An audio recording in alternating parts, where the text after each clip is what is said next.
What is up guys, this is Luke Hill for KitGuru, and this is the Ryzen 5 3600 XT. So in case you haven't seen the news from the past week or so, the XT lineup of processors are basically enhanced silicon from AMD that are fundamentally the same as their non-XT partners that will coexist in the market at the same time, but because they got better silicon according to AMD, they have higher boost clock capability and supposedly higher overclocking capability. I won't go into too much detail about the Ryzen XT processors because we've already covered that in the 3800 XT and 3900 XT review on the KitGuru channel, so I hope you've already watched that. If not, make sure you check it out, and if you missed it, make sure you hit the like button down below and subscribe and the bell icon. You can subscribe to KitGuru, you can see all our videos, all our big launches that we bring you coverage of, and this really helps us as a channel, and you can do a bit more to help us if you want as well. You can hit our Patreon up, you can definitely look at the KitGuru website, the written form, that really helps us out. And you can buy a cool t-shirt like this. But let's jump into the details. So put simply, the 3600 XT is a 3600X with enhanced silicon and a 100 MHz bump to the boost clock, or maximum boost clock. So now we're up to 4.5 GHz on the maximum boost clock according to AMD, versus up to 4.4 for the 3600X. Everything else is the same. And continuing with the same, you're at the same $249 MSRP for the 3600X versus 3600 XT. So there's no specific price increase, but as we know, the 3600X, and by extension the 3600 non-X, are cheaper than their MSRPs for the current pricing in the market right now. So in the UK, it's about £210 for a 3600X and about £240 to £250 for a 3600 XT. So you are paying more money for the better silicon, even though AMD says they're technically the same price. The reality is, if you go out and buy one today, they're not the same price. Unlike the other XT processors, you do get a cooler with the Ryzen 5 3600 XT. So this is the Wraith Spire cooler, and this is a 3600 RPM fan version. And we tested that on two different motherboards to check that out, because we were a bit surprised by the high-speed fan recording we'll be getting. But an ASRock and an MSI motherboard said 3600 RPM on the fan speed. AMD suggests the Ryzen 5 users actually value the cooler, and we'd probably agree with them. Hopefully it'll be fine, and we'll check to see if the cooling performance is fine and how much boost clock you lose. It's a reasonable addition. I was a bit disappointed to see them removed from the higher end XT processors, but I can understand the logic. It's good that the cooler is included, but I would have actually liked to see it upgraded to the Wraith Prism RGB cooler that we see on some of the higher end Ryzen 7 and Ryzen 9 processors. That would have just been another small value add in favour of the XT processor versus the non-XT chips. Anyway, Ryzen 5 3600 XT, about £240 in the UK currently. It's going to have stiff competition from the slightly cheaper 3600X and the slightly more expensive Ryzen 7 3700X. And versus Intel, the prime competitor is the roughly £270 Core i5 10600K, which is also a 6-core with hyperthreading. So let's jump into the clock speeds and overclocking and then see how the performance compares. Focusing on clock speeds, we saw that out of the box, our Ryzen 5 3600 XT sample managed 4250 MHz or 4.25 GHz on all cores using a heavy Blender workload. This is positive because it's about 150 MHz higher than what we saw with our early batch Ryzen 5 3600X sample, so that's a good improvement for the XT processor from the enhanced silicon. We also noted that there weren't any specific restrictions in the Precision Boost 2 algorithm related to the power limits, so in theory if you throw extra coolant at the processor, you will be rewarded with the better boost clocks that we saw, and this was using a 280mm Fractal AIO. Another key positive of the Ryzen 5 3600 XT is that it clearly enjoys better boost clock residency versus the Ryzen 5 3600X sample that we have, which was manufactured in around about mid-2019. Recording the data from our Cinebench 1T workload and looking specifically at the actual clock speed of the preferential cores on our Ryzen 3600 XT sample, we saw that the clock speed was realistically 45-50 MHz, and we often saw peaks above 4.5 GHz. By comparison, our early batch 3600X run at about 4325 to 4350 MHz on average on the 1T workload. So that's really quite positive already for the higher boost clock capability and residency for our 3600 XT sample. You're doing about 200 MHz or slightly more higher than the 3600X sample that we have. And that's positive because all the cores in our testing were going above 4.5 GHz, even for a small fraction of time, which implies that AMD is perhaps slightly conservative with the rated maximum boost clock frequencies. And I'm going to point out at this point, because it does influence the boost clocks quite heavily, that when we tested with the Wraith Spire cooler, we saw the temperature levels on the 3600 XT were about 10 degrees higher, a little over 10 degrees actually, higher than with our Fractal 280mm AIO. The all-core clock speed after 10 minutes of blender was reduced from 4250 to 4125 MHz using the Wraith Spire cooler, so you're losing about 125 MHz off the real clock speed. And because you were getting penalised in the Precision Boost 2 algorithm, that also dropped the wall power. So the Wraith Spire cooler was running a fair bit hotter than a 280mm AIO for less frequency and less power draw. It's fit for purpose, the cooler, clearly, but it doesn't leave you much overclocking headroom, if any at all. And granted, versus an expensive 280mm AIO is not really a fair comparison, but it does highlight the performance you can expect from the included cooler. And to be perfectly honest, I think this just re-emphasises the point that I think the upgrade to the Wraith Prism RGB, which is a better cooler, bigger, better looking cooler, would have been justifiable in my opinion, but AMD decided not to go that route, presumably to keep the costs down, and that's probably fair enough. In terms of manual overclocking, we were really impressed. Our 3600 XT sample managed 4.6 GHz on all cores using 1.35 volts of Mode 3 load line calibration on our MSI B550 Tomahawk motherboard. We could actually reduce the voltage slightly, so to about 1.325 volts, and run stability with pretty much everything, but there were instances where Blender and Handbrake H264 specifically didn't like the lower voltage, but they were fine at 1.35 volts, so we just stuck with 1.35 because the temperatures were tolerable. We bumped up the voltage a little bit more to 1.375, which was quite aggressive in terms of temperatures, but we couldn't get past 4.6 with stability, so we settled for 4.6 and were, as I said, thoroughly impressed.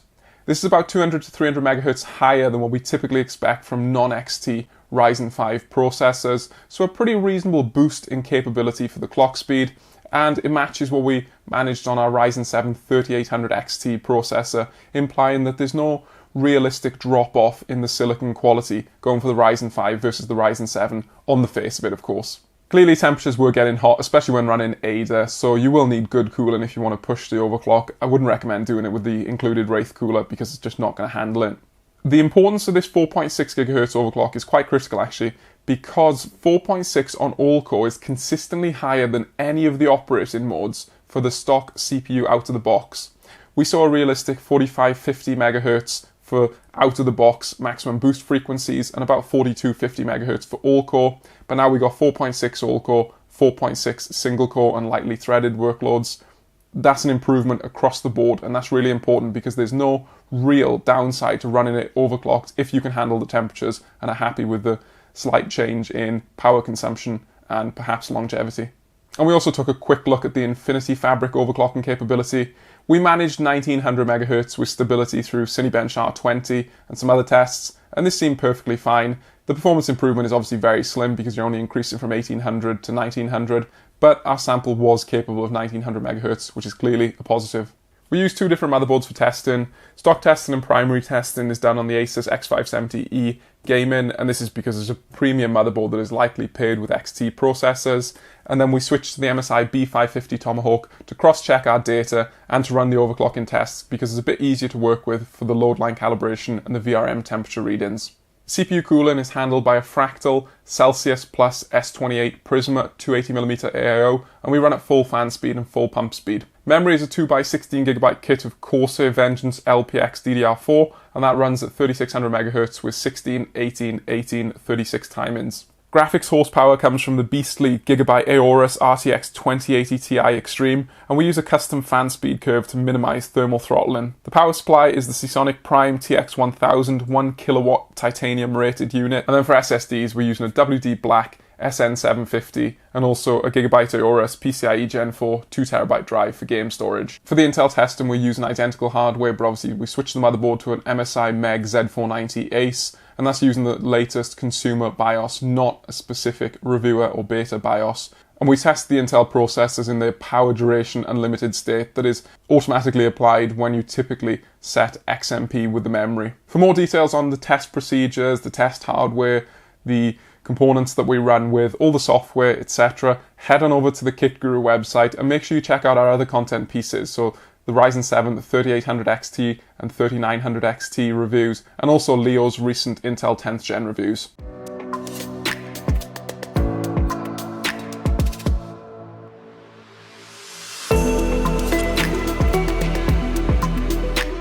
We're going to be specifically interested on how the Ryzen 5 3600 XT compares against the 3600X and also the slightly more expensive Core i5 10600K from Intel. Let's jump into the performance testing.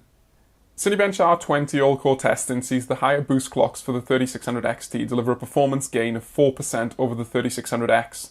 The new XT chip is also 9% quicker than the stock clocked and more expensive Core i5 10600K. Overclocking the 3600 XT to 4.6 GHz delivers an 8% performance uplift over its stock result. However, the 20% more expensive stock-clocked Ryzen 7 3700X still delivers a 17% performance improvement over even the heavily overclocked 3600 XT. Excellent boost clock behavior with averaged actual core clocks of around 4.55 GHz allows the stock 3600 XT to deliver strong Cinebench 1T performance. This is a sizable improvement over our early sample 3600X that is not particularly strong in terms of boost behavior. A manual overclock to 4.6 GHz delivers a strong gain thanks to this tune-in configuration's higher operating frequency than stock boost clocks. Only the stock clocked Ryzen 7 3800 XT and its real average boost clocks of just over 4.6 GHz offer higher Cinebench 1T performance. Stock versus stock, the 3600 XT delivers a 31-second render time reduction versus our 3600X. That is a solid performance improvement on the circa 700-second render time of the Zen 2 6 cores. The performance improvement for the 3600 XT versus Intel's 6-core hyper-threaded 10600K is even stronger at 85 seconds time reduction. Overclocking the 3600 XT to 4.6 GHz delivers a strong performance improvement, but the render time is still a chart gap away from the Zen 2 8-core 3700X that is albeit around £50 more expensive. 7-zip decompressing delivers another small but meaningful performance improvement of 4.5% as measured for the 3600 XT over its 3600X sibling. Of course, this is also well out of line with the current increase in actual cost of more than 10%. Versus the i5 10600K, the 3600 XT delivers an even stronger performance lead of 21%,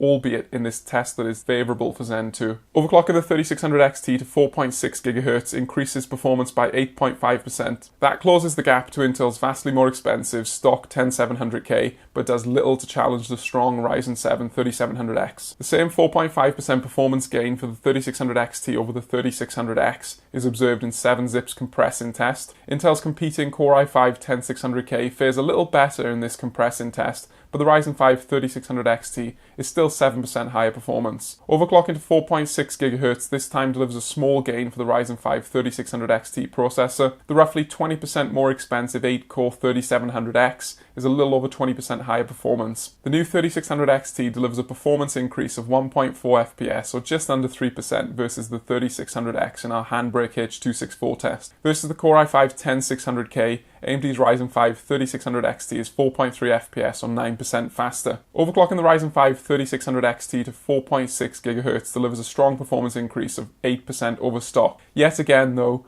the extra cores of the more expensive Ryzen 7 3700X prove their value in this workload. Margins are narrowed in our unique Handbrake H265 test, but the 3600 XT still outperforms the 3600X by a slim 2% or so. This time, the Core i5 10600K is able to leverage Intel's preference for this workload to deliver 3.5% higher performance than the 3600 XT. Overclocking the 3600 XT to 4.6 GHz allows it to leapfrog the stock clock 10600K and significantly close the gap to the Ryzen 7 3700X. Memory bandwidth falls right in line with what we expect from Zen 2. The single CCD topology for the 6-core 3600 XT gets the half-speed write bandwidth, as is common for other single CCD Zen 2 chips. Memory latency is also the same as what we expect from Zen 2, and Intel remains notably better in this scenario. Red Dead Redemption 2 at 1080p shows the stock-clocked Ryzen 5 3600 XT to be just as fast as other Zen 2 chips when accounting for margins of error. Overclocking technically delivers a gain in average and 1% low FPS numbers, but the difference is realistically minimal. Intel's stock Core i5 10600K is better able to leverage the GPU horsepower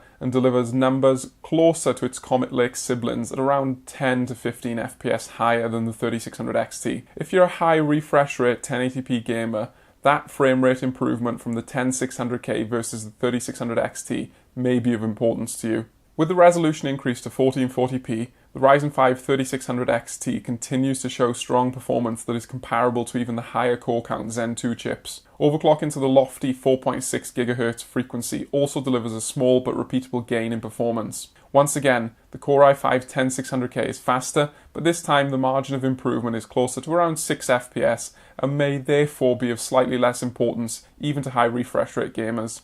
We consistently see Shadow of the Tomb Raider rewarding higher core count chips, and that point stands true based on our Ryzen 5 data. The 3600 XT is a little faster than its cheaper 3600X sibling, but the higher core count Zen 2 parts show consistently higher average and 1% low FPS numbers. The Core i5-10600K is also faster than the 3600 XT to the tune of a little more than 10% on average. With that said, the Ryzen 5 3600 XT averaged more than 130 FPS and rarely dropped below 90 FPS. Even high refresh rate gamers will be happy with that level of performance, despite the Core i5-10600K being measurably quicker. Increasing the resolution to 1440p compresses the performance differences as GPU horsepower is more stretched. This time, the performance differences between all Zen 2 chips are reduced, and the 3600 XT is barely any slower than the 8-core parts. Intel's i5-10600K is still quicker than the 3600 XT, but the performance difference is very much reduced in terms of average frame rates. 1% low FPS numbers do, however,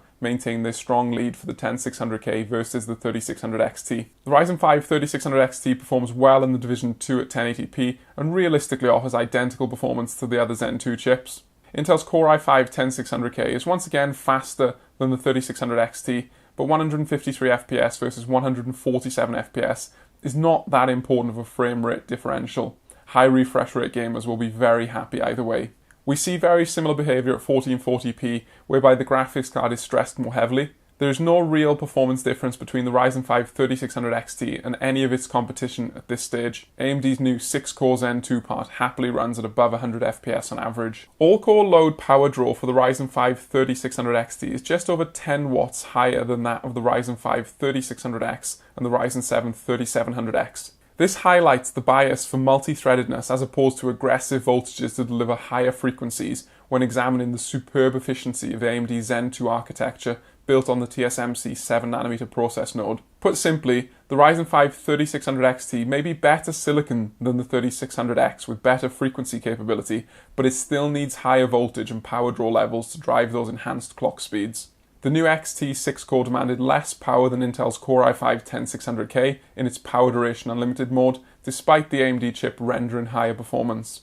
Interestingly, our manual overclock to 4.6 GHz delivered consistently lower wall power draw numbers under an all-core load for the 3600 XT. This is through a combination of the adjusted CPU core voltage and CPU current settings. 6 cores of 4.6 GHz for 171 watts of system-wide power draw is a good result that will have many small form factor users interested. As a note, small fluctuations in the idle power measurements are driven by the switch between Asus and MSI motherboards for stock and overclock testing.